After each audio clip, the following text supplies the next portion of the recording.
আসসালামু আলাইকুম।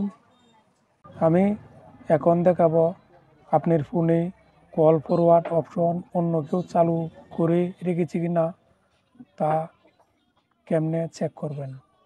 তো ভাই, দেশের অবস্থা ভালো না, যে কেউ আপনার কল ফরওয়ার্ড করে সে জানতে পারবে আপনি কোথায় কথা বলতেছেন, কি করতেছেন না করতেছেন।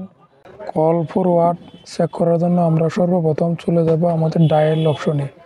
ওইখানে গিয়ে ডায়াল করব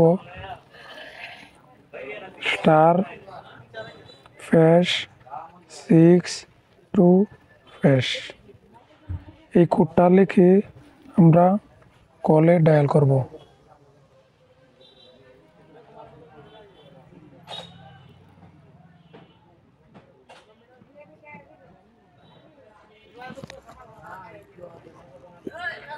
বাস আমাদের সামনে এসে গেছে কল ফরওয়ার্ডের লিস্ট। এখানে ভয়েস কল রেকর্ড চালু আছে আমাদের এই নাম্বারে এবং সকল ফরওয়ার্ড বন্ধ আছে। তো এইভাবে আপনি কারোর সাথে কথা বললে আপনি সকল তথ্য যার ফোনে যার নাম্বারে কল ফরওয়ার্ড চালু থাকবে সে জানতে পারবে। তো এরকম যদি থাকে তাহলে আজকেই বন্ধ করেন, নয়তো আপনি মহা বিপদে পড়বেন। ধন্যবাদ।